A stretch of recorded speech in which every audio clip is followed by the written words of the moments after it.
Hello praise the lord everyone. प्रभु यीशु मसीह के मधुर मीठे नाम में आप सभी को जय मसीह की। मेरे प्रियो, आज के इस पवित्र दिन में होकर आपसे परमेश्वर के वचन से मैं बातचीत करना चाहता हूं। मैं प्रार्थना करता हूं कि प्रभु अपने वचन के द्वारा आप सभी को आशीष प्रदान करे। आप सभी जुड़ने वालों का मैं तहे दिल से शुक्रिया अदा करता हूं और अपने इस चैनल पर मैं आपका स्वागत करता हूं। आइए हम सीधे वचन में चलते हैं और आज इस पवित्र दिन में होकर मैं आपसे बातें करना चाहता हूं परमेश्वर की उस वेदी के लिए। आज मैं बात करने जा रहा हूं प्रार्थना की वेदी को कैसे तैयार किया जाए। प्रार्थना की वेदी मात्र एक स्थान का चयन करना या स्थान को चुनना ही नहीं, पर प्रार्थना की वेदी एक ऐसा प्रतीक है जहां पर हम प्रतिदिन प्रभु से बातचीत करने के लिए मुलाकात करते हैं। कई बार मैं इन बातों को बोलता हूं कि जब हम अपने एक नए घर का निर्माण करते हैं तो उस नए घर में हम हर प्रकार के साजो सामान को लाकर अपने अलग अलग कमरों का चयन करते हैं। हमारे घर में हर एक कमरे होते हैं और उन कमरों को अलग अलग हम नाम देते हैं कि हमारा ये कमरा किस उपयोग हेतु है। लेकिन उस घर में क्या हमारे उस घर में प्रार्थना का वो कमरा, प्रार्थना की वो वेदी का स्थान है या नहीं है, उसी विषय पर आज मैं आपसे बात करने जा रहा हूं। मेरे प्रियो, जब हम वचन में पढ़ते हैं, वचन में जाते हैं, तो हम इस बात को पाते हैं कि जीवन में जो प्रार्थना की वेदी है वो जीवन में परमेश्वर के साथ एक गहरे संबंध को दर्शाती है कि मेरा संबंध मेरे प्रभु के साथ कितना गहरा है। और जब इस वचन को हम पढ़ते हैं तो हम इस बात को पाते हैं कि प्रार्थना की वेदी वो स्थान होता है जहां पर हम प्रभु से मुलाकात करते हैं, प्रभु के साथ संगति करते हैं। आइए थोड़े से समय में हम प्रभु के वचन से कुछ बातों को सीखने का प्रयास करेंगे और कोशिश करेंगे कि अगर मेरे घर में या मेरे जीवन में प्रार्थना की वेदी नहीं है तो अब से हम उसे निर्माण करें, उसे तैयार करें। और एक प्रार्थना की वेदी को तैयार करने के लिए किन किन बातों की आवश्यकता है उस पर हम विचार करें। तो सबसे पहली बात जो हमें मिलती है इब्रानियों और उसके 11वें अध्याय और उसके 6वें पद में, प्रार्थना की वेदी तैयार करने के लिए एक शख्स को विश्वास करना है कि जिसके करीब वो जा रहा है, जिसके लिए वो प्रार्थना की वेदी को तैयार कर रहा है, वो प्रभु है और वो जीवित है। इस बात का यकीन होना और विश्वास होना जरूरी है। इब्रानियों उसके 11वें अध्याय के 6वें पद में कुछ यूं लिखा है, और विश्वास बिना उसे प्रसन्न करना अनहोना है। आज दुनिया के तमाम लोग प्रभु को, ईश्वर को खुश करने का प्रयास कर रहे हैं, लेकिन प्रभु तो ये कहता है कि मैं तुम्हारी तमाम उन बातों से प्रसन्न नहीं होता हूं, लेकिन प्रसन्न होता हूं उन बातों से जिसको यकीन है मुझ पर कि मैं जीवित हूं, मैं हूं। तो वचन कहता है और विश्वास बिना उसे प्रसन्न करना अनहोना है, क्योंकि परमेश्वर के पास आने वाले को, देखिए वचन कह रहा है, क्योंकि परमेश्वर के पास आने वाले को, जब हम और आप प्रभु के पास जाते हैं, उसकी निकटता में जाते हैं, तो वचन कहता है कि परमेश्वर के पास आने वाले को विश्वास करना चाहिए कि वह है और अपने खोजने वाले को प्रतिफल देता है। तो सबसे पहली जो बात है वो है विश्वास को उत्पन्न करना। अपने जीवन में विश्वास के साथ शुरुआत करें प्रार्थना की उस वेदी का। जब आप निर्माण करने जा रहे हैं तो सबसे पहली बात है विश्वास के साथ शुरुआत करें कि आप जिस प्रभु से प्रार्थना कर रहे हैं, जिसके करीब आप जब जा रहे हैं, तो आपको यकीन होना चाहिए कि वो है और वो अपने खोजने वाले को प्रतिफल देता है। जब हम अपनी निवेदनों, अपनी प्रार्थनाओं को लेकर प्रभु के पास जाते हैं तो कई बार हम बहुत जब आनंदित होते हैं, खुश होते हैं, तो हमारा मन बड़ा आनंदित होता है। लेकिन विपरीत परिस्थितियों में हमें प्रभु चाहता है कि हमारा विश्वास उस पर निरंतर कायम रहे, बना रहे। हम निराश नहीं हो, हताश नहीं हो, लेकिन हमारा विश्वास हमारे प्रभु में दृढ़ बना रहे। तो सबसे पहली बात, प्रार्थना के उस वेदी को बनाने के लिए एक शख्स को विश्वास से अपने जीवन की शुरुआत करना चाहिए, उसके जीवन में विश्वास होना चाहिए। दूसरी जो बात हमें सीखने को मिलती है वो है निश्चित स्थान और समय को चुने। पहली बात जो है कि हमें विश्वास करना है, दूसरी बात है निश्चित स्थान और समय को चुने। मत्ती रचित सुसमाचार और उसके 6वें अध्याय को अगर आप मेरे साथ निकालेंगे और उसके 6वें पद को मैं आपके लिए पढ़ूंगा। मत्ती रचित सुसमाचार 6वां अध्याय और उसका 6वां पद, यहां पर लिखा है, परंतु जब तू प्रार्थना करे। तो दूसरी जो बात है कि एक प्रार्थना की वेदी का निर्माण कैसे किया जाए। प्रार्थना प्रार्थना की वेदी का निर्माण करने के लिए निश्चित स्थान का होना और समय का होना अत्यंत आवश्यक है। ये नहीं कि ठीक है, हम प्रार्थना कर ले रहे हैं, हमने भोजन के समय बैठ गए, जब हम सोने जा रहे तब हम प्रार्थना कर ली, अगर किसी यात्रा पे निकल रहे तो हमने प्रार्थना कर ली। नहीं मेरे प्रियो, प्रभु का वचन इस बात को कह रहा है और इस बात को सिखाता कि निश्चित स्थान का होना और समय का होना बहुत ज़रूरी है अगर आप भी अपने घर में प्रार्थना की वेदी का निर्माण करना चाहते हैं। वचन क्या कहता है? मत्ती रचित सुसमाचार 6वें अध्याय के 6वें पद में, परंतु जब तू प्रार्थना करे। यहाँ पर जो परंतु शब्द है उसमें एक वजन है, उसके उसके पीछे एक अर्थ छुपा हुआ है। क्यों? क्या अर्थ है? वचन कहता परंतु जब तू प्रार्थना करे, अर्थात ये जबरदस्ती वाला काम नहीं, लेकिन प्रभु कह रहा परंतु जब तू प्रार्थना करे, जब तेरे मन में लगे कि तुझे प्रार्थना करना है, जब तेरा मन तैयार हो जाए, तो समय का होना और वक्त का होना और स्थान का होना बहुत जरूरी है। और तब वचन कहता है परंतु जब तू प्रार्थना करे तो अपनी कोठरी में जा, अर्थात एक निश्चित स्थान की बात वो कर रहा है। वो कहता है तू अपनी कोठरी में जा और द्वार बंद करके अपने पिता से जो गुप्त में है प्रार्थना कर, तब तेरा पिता जो गुप्त में देखता है तुझे प्रतिफल देगा। अभी पहले वचन को जब हमने सीखा था इब्रानियों 11:6 में, तो वहां लिखा था कि प्रार्थना करने वाले को या बिना विश्वास के परमेश्वर को प्रसन्न करना अनहोना है और उसे यकीन करना चाहिए कि वो है, तब वो अपने खोजने वाले को प्रतिफल देता है। अब यहां पे क्या लिखा है? वचन कहता है तो अपनी कोठरी में जा और द्वार बंद करके अपने पिता से जो गुप्त में है प्रार्थना कर, तब तेरा पिता जो गुप्त में देखता है तुझे प्रतिफल देगा। तो दूसरी जो बात है वो है समय का और स्थान का चयन करना नितांत आवश्यक है। जब हम प्रार्थना कर रहे हैं तो हमारे पास प्रार्थना का एक स्थान होना चाहिए, एक जगह होना चाहिए कि हमारा वो स्थान है, हमारी वो जगह है,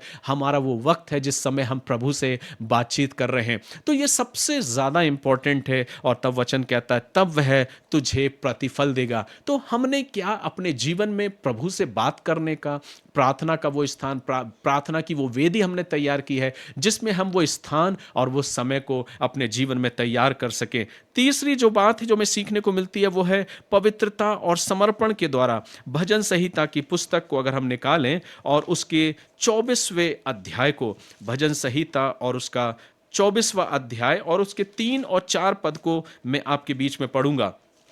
यहां पे कुछ इस प्रकार से लिखा है एक प्रार्थना की वेदी तैयार करने के लिए। 3 और 4 पद, यहोवा के पर्वत पर कौन चढ़ सकता है? एक प्रश्न प्रभु का वचन कहता है, यहोवा के पर्वत पर कौन चढ़ सकता है और उसके पवित्र स्थान में कौन खड़ा रह सकता है?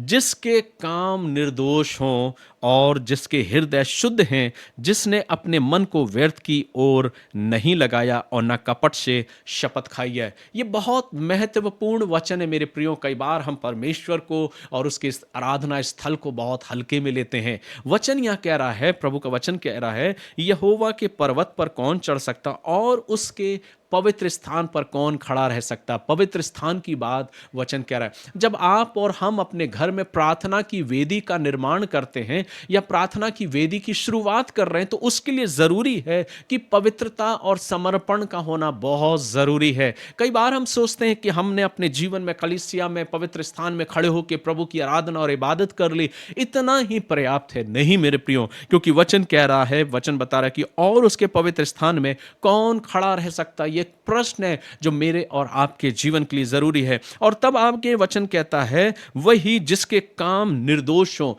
एक प्रार्थना की वेदी तैयार करने के लिए मुझे अपने जीवन की ओर ध्यान देना है कि मेरे काम निर्दोष हो और मेरा हृदय शुद्ध हो। एक शुद्ध हृदय को प्रभु चाहता है, एक पवित्रता को प्रभु चाहता है और उस समर्पण को प्रभु चाहता है जिसके द्वारा हम अपने जीवन से प्रभु की आराधना कर सकें और जिसके मन में व्यर्थ बात की ओर जो अपने मन को नहीं लगाता, फालतू की निरर्थक बातों की ओर नहीं। तो एक प्रश्न प्रभु मेरे लिए छोड़ रहा है कि कौन खड़ा रह सकता है। जब आप एक निर्णय लेते हैं कि मेरे घर में भी प्रार्थना की वो वेदी हो, उसके लिए जरूरी है कि हम अपने आप को संपूर्ण रीति से समर्पण करते हुए पवित्रता से अपने आप को सुशोभित करके अपने जीवन को ऐसा तैयार करें जिसमें हमारे काम निर्दोष प्रदर्शित हो और हमारा हृदय, हमारा मन शुद्ध हो। कई बार हम कहते हैं हमारा मन बहुत साफ है, हम बहुत साफ मन वाले हैं, हम किसी के प्रति कड़वाहट को नहीं रखते, हम किसी के प्रति बैर को नहीं रखते। लेकिन अंतःकरण क्या कहता है? कई बार हम अपने आप को बहुत पवित्रता के साथ अपने आप को प्रस्तुत करना चाहते हैं, लेकिन वचन इस बात को सिखा रहा है, जिसके मन शुद्ध हो, जो शुद्ध हृदय के साथ अपने जीवन को प्रभु की समीपता में लाता है, वही प्रभु के पवित्र स्थान में खड़ा होने के लायक है। तो आवश्यक है मेरे प्रियो कि यह स्थान मुझसे छीना ना जा सके। इसके लिए जरूरी है कि हम संपूर्ण पवित्रता के साथ अपने आप को समर्पण के साथ प्रभु के साथ अपने जीवन को व्यतीत करें। तो जो तीसरी बात है, पवित्रता और समर्पण। प्रार्थना की वेदी तैयार करने के लिए पहली बात विश्वास करना है कि जिससे मैं प्रार्थना कर रहा हूं वो प्रभु जीवित है। दूसरी बात, निश्चित स्थान और समय का होना नितांत आवश्यक है। और तीसरी बात, हमारे जीवन में पवित्रता और समर्पण का होना नितांत आवश्यक है। अब चौथी बात की ओर हम ध्यान देते हैं कि एक प्रार्थना की वेदी का निर्माण कैसे होता है। चौथी बात में लिखा है कि परमेश्वर के वचन के साथ और प्रार्थना के साथ। यूहन्ना रचित सुसमाचार और उसका 15वां अध्याय, यूहन्ना रचित सुसमाचार 15वां अध्याय और 7वें पद को अगर आप पढ़ेंगे तो यहां कुछ इस प्रकार से लिखा है।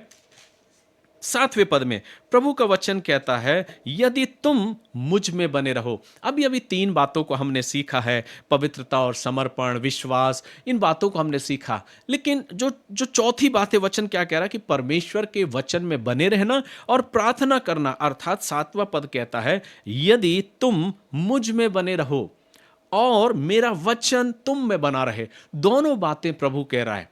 प्रभु में बने रहना है और प्रभु का वचन भी हमारे अंदर बना रहना है। कई बार हम कहते हैं हम बहुत प्रार्थना में जीवन को व्यतीत कर रहे हैं, अभी हमारी प्रार्थना है, उसके बाद हम वचन का मनन चिंतन करेंगे। लेकिन प्रभु हमारी पवित्रता को भी देखता है, हमारे शुद्ध हृदय को भी देखता है। वो चाहता है कि हम अपने अपने हाथों को निर्दोष रखें, अपने मन को शुद्ध रखें और अपने मन को व्यर्थ बातों की ओर ना घुमाते हुए पवित्रता से अपने आप को तैयार करें। और ये कैसे संभव होगा? ये संभव होगा चौथी बात से, जिसमें लिखा है, यदि तुम मुझ में बने रहो। जब हम और आप प्रभु में बने रहेंगे तो हम अपनी बातों को अपने आप उन व्यर्थ बातों की ओर नहीं लगाएंगे, हम गलत कामों की ओर अपने हाथों को नहीं बढ़ाएंगे या अपने हृदय में किसी भी प्रकार की अशुद्धता को नहीं लाएंगे, क्योंकि हम निरंतर प्रभु के साथ बने हुए हैं।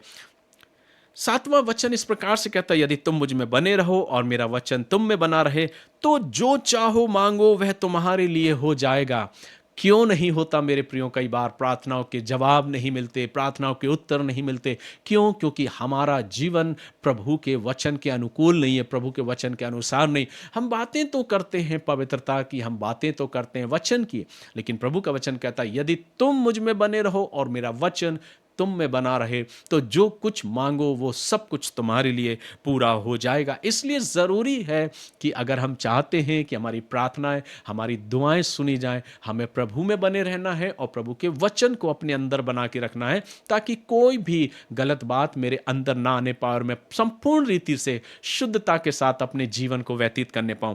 5वीं बात को हम पढ़ते हैं, मनन करते हैं, जो हमें फिलिप्पियों उसके 4 अध्याय के 6वें पद में देखने को मिलता है। धन्यवाद और स्तुति के साथ हमें अपने जीवन में प्रार्थना करना। फिलिप्पियों 4 और उसके 6वें पद में कुछ यूं लिखा है, किसी भी बात की चिंता मत करो। अभी अभी हमने मनन किया कि प्रभु जो है ये चाहता कि तुम मुझ में बने रहो, मेरा वचन तुम में बना रहे, तो जो कुछ मांगोगे वो तुम्हारे लिए पूरा हो जाएगा। लेकिन अब पांचवी बात में प्रभु क्या कहता है? फिलिप्पियों 4:6 में, किसी भी बात की चिंता मत करो। ना जाने कितनी चिंताएं हमारी जिंदगियों में लगी रहती हैं निरंतर प्रतिदिन, लेकिन जब हम वचन में होते हैं, प्रार्थना की वेदी हमारे घर में होती है और हम स्वयं प्रभु के लिए अपने समय को निकालते हैं, हमारा एक अटूट रिश्ता प्रभु के साथ होता है और हम फिर यहाँ और वहाँ नहीं भागते हैं कि कोई मेरे लिए प्रार्थना कर दे, कोई दूसरे शख्स से हम प्रार्थना करा लें कि हमारे जीवन में हमारी प्रार्थनाओं को स्वीकार करें और हम आशीष को पाएं। आप स्वयं अपने जीवन को ऐसा बना सकते हैं, प्रार्थना की वेदी को तैयार करके अपने जीवन को, कि आप प्रभु की आशीष को पाने पाएं। क्योंकि वचन कह रहा है, क्योंकि जब तुम मुझ में बने रहोगे, मेरा वचन तुम में बना रहेगा, जो कुछ मांगोगे वो सब कुछ तुम्हें मिल जाएगा। अब यहां पर 5वें जब बात हम कर रहे हैं फिलिप्पियों 4:6 में, तो वो कहता है, तुम किसी भी बात की चिंता मत करो, परंतु हर एक बात में तुम्हारे निवेदन प्रार्थना और विनती के द्वारा धन्यवाद के साथ प्रभु के सम्मुख उपस्थित किए जाएं। तो प्रभु यहाँ कह रहा है, चिंता मत करो, किसी भी बात की चिंता मत करो, किसी बात की फिक्र मत करो। जब तुम मुझ में बने हो और मेरा वचन तुम में बना है, तो जब दोनों चीजें हैं तो सब कुछ तुम्हें यूं ही मैं तुमको दे दूंगा। और लेकिन तुम्हारा जो काम है वो ये है कि तुम्हारे निवेदन, विनती और प्रार्थनाएं धन्यवाद के साथ प्रभु के सम्मुख उपस्थित की जाए। समय कैसा भी क्यों ना हो मेरे प्रियो, हमारा कर्तव्य है कि हम प्रभु के प्रति धन्यवादित रहें, उसका धन्यवाद करें, उसकी प्रशंसा करें। यही वचन मुझे और आपको सिखा रहा है। जब हम प्रार्थना की वेदी को तैयार करते हैं तो हमारे अंदर अपने आप विपरीत परिस्थितियों में भी हमारा मन आनंदित होता है, धन्यवादित होता है, और हम प्रभु के वचन के अनुसार अपने जीवन को व्यतीत करते हैं। छठवीं और आखिरी बात प्रभु के वचन से हम सीखने का प्रयास करेंगे, और जैसा कि प्रभु का वचन हमें बताता है, लूका रचित सुसमाचार और उसका 18वां अध्याय, लूका 18 और उसके पहले पद में लिखा है, फिर उसने इसके विषय में कि नित्य प्रार्थना करना और हियाव ना छोड़ना। तो मेरे और आपके लिए प्रभु का ये एक आदेश है। वो कहता है कि नित्य प्रार्थना करना और हियाव ना छोड़ना। कई बार प्रार्थना करने पर भी हमारी प्रार्थनाएं जब सुनी नहीं जाए, हमारे उत्तर हमको नहीं मिले, क्योंकि प्रभु अपने वक्त, अपने समय के अनुसार अपने जवाब को देता है। वो समय के अनुसार आपको तैयार भी करेगा, आपको ढाढ़स भी देगा, आपको संबल भी देगा। लेकिन ये नहीं सोचना कि प्रभु मेरी प्रार्थनाओं को नहीं सुन रहा। इसलिए वचन कहता है कि नित्य प्रार्थना करना और हियाव ना छोड़ना। हियाव ना छोड़ना मतलब हमें अपने अंदर विश्वास को कमजोर नहीं करना है। प्रारंभ में ही हमने पढ़ा था कि बिना विश्वास किए उसे प्रसन्न करना अनहोना है, क्योंकि उसके पास आने वाले को यह विश्वास रखना है कि वो है, और तब वो अपने खोजने वालों को प्रतिफल देता है। तो जो छठवीं बात है कि लगातार हमें प्रभु में बने रहना है। एक और दो दिन नहीं, जब खुशी है या आनंद का समय है तो नहीं, लेकिन कंटिन्यू लगातार अपने जीवन को प्रभु के साथ जोड़े रखना है, लगातार अपने आप को उसकी समीपता में व्यतीत करना है, प्रार्थना करते रहना, हियाव नहीं छोड़ना है। सो मेरे प्रियो, ये 6 बातें मेरे और आपके जीवन के लिए जरूरी है कि हम जब अपने जीवन में प्रार्थना की वेदी को तैयार करने जा रहे हैं तो यह बात जरूरी है कि सबसे पहली चीज मुझे विश्वास के साथ शुरुआत करना है कि वो है। दूसरी बात, निश्चित स्थान और समय को चुने। एक स्थान होना चाहिए हमारे प्रार्थना का, हमारा घर में एक स्थान, एक समय होना चाहिए। ये नहीं कि हमारा समय प्रार्थना का हो गया, 4 मित्र आके बैठ गए तो हमने उस समय को आगे शिफ्ट कर दिया। ठीक है, हम 7 बजे करते थे, 8 बजे कर लेंगे, क्या फर्क पड़। नहीं मेरे प्रियो, जो वक्त निर्धारित है उस वक्त में सब कामों को एक तरफ रखते हुए हमें प्रभु से बातचीत करना है, क्योंकि प्रभु को भी तो हमारा इंतजार होता है कि हम उससे बातें करें। तीसरी बात, पवित्रता और समर्पण के साथ, क्योंकि उसके करीब आने वाले को पवित्र होना, अपने हृदय को शुद्ध रखना नितांत आवश्यक है। इसलिए पवित्रता और समर्पण के साथ अपने जीवन में प्रभु के करीब जाएं, प्रभु से प्रार्थना करें। परमेश्वर के वचन को, अर्थात जैसा वचन कहता है कि तुम मुझ में बने रहो और मेरा वचन तुम में बना रहे, ये तब संभव होगा जब आप प्रतिदिन वचन को खोलने वाले बनेंगे, जब प्रतिदिन आप वचन को पढ़ेंगे, जब प्रतिदिन आप वचन का मनन और चिंतन करेंगे, तब यह संभव हो सकता है। और 5वीं 6वीं बात, धन्यवाद और स्तुति के साथ, और अंतिम लगातार प्रार्थना करते रहने के साथ। तो ये 6 बातें मेरे जीवन के द्वारा जब हम लागू करते हैं तो हम अपने जीवन में प्रार्थना की वेदी को तैयार करते हैं। और जब आप इसमें अपने आप को ढालना प्रारंभ करेंगे तो आपको बड़ा आनंद मिलेगा, आपको बड़ी खुशी मिलेगी, और आप उतने अधिक उत्सुक होंगे प्रभु से मुलाकात करने के लिए। वो समय आप फिर आप किसी और को नहीं देंगे, क्योंकि वो समय फिक्स है आपका प्रभु के साथ आपसे बातचीत करने का, और आपकी बातचीत आपके प्रभु के साथ करने का। सो मेरे प्रियो, मैं प्रभु का धन्यवाद करता हूं कि प्रार्थना की वेदी को जीवित रखने के लिए मुझे जरूरी है कि मैं और आप नियमित प्रभु से जुड़े रहें, प्रार्थना करते रहें और अपने जीवन से प्रभु का धन्यवाद करें। आशा करता हूं आज इस पवित्र दिन में होकर प्रभु के इस वचन के द्वारा आप जरूर आशीष को पाए होंगे। अगर आपने आशीष को पाया है तो अपने मित्रों के साथ जरूर शेयर करें और अपने जीवन में प्रार्थना की उस वेदी का जरूर निर्माण करें, प्रार्थना की वेदी को जरूर बनाएं। जब आपके परिवार में, आपके घर में कोई आए और आप कहें ये मेरा घर है, ये मेरा परिवार है, ये मेरा ड्राइंग रूम है, ये मेरा बैठक है, ये मेरा डाइनिंग रूम है, ये मेरा किचन है, ये मेरा पाउडर रूम है, हम तमाम रूम्स को बताते हैं, लेकिन वो प्रार्थना का कमरा कहाँ है, वो वेदी कहाँ है जो प्रभु मेरे और आपके जीवन में चाहता। तो आइए एक निर्णय करें कि प्रभु मैं भी अपने जीवन में प्रार्थना की वो वेदी का निर्माण करता हूँ, और मैं प्रार्थना करता हूँ प्रभु कि जब मैं तेरे करीब आऊँ तो मेरी प्रार्थनाओं को स्वीकार करे। मेरे जीवन को ऐसा बना प्रभु, जो 6 बातें मैंने सीखी हैं उसके अनुसार मेरा जीवन हो, और मैं अपने जीवन के द्वारा तेरी महिमा करूँ। आइए हम प्रार्थना करें। प्रेमी पिता, बड़ी नम्रता और दीनता के साथ हम तेरे करीब आते हैं। हम धन्यवाद देते हैं कि आपने अपने वचन के द्वारा हमें आशीष दी है। होने दे प्रभु, जिन बातों को हमने सीखा है, प्रार्थना की वेदी को कैसे तैयार किया जाए प्रभु, इस वचन के द्वारा हम में से हर एक को आशीष प्रदान करें, और ऐसा अवसर दे कि हम तेरे वचन में दिन ब दिन यूं ही आगे बढ़ते जाएं। हर एक बातों के लिए हम धन्यवाद देते हैं। जुड़ने वालों पर आशीष मांगते हैं, सुनने वालों पर आपकी आशीष मांगते हैं। अपने आप को, अपने जीवन को तेरे हाथों में सौंपते हुए प्रार्थना प्रभु यीशु ख्रीष्ट के नाम से को मांगते हैं। सुनिए और ग्रहण कीजिए। आमीन। सो गॉड ब्लेस यू मेरे प्रियो। प्रभु आप सभी को आशीष दे। प्रभु का अनुग्रह, प्रभु की आशीष आप सभी के साथ हो। जय मसीह की।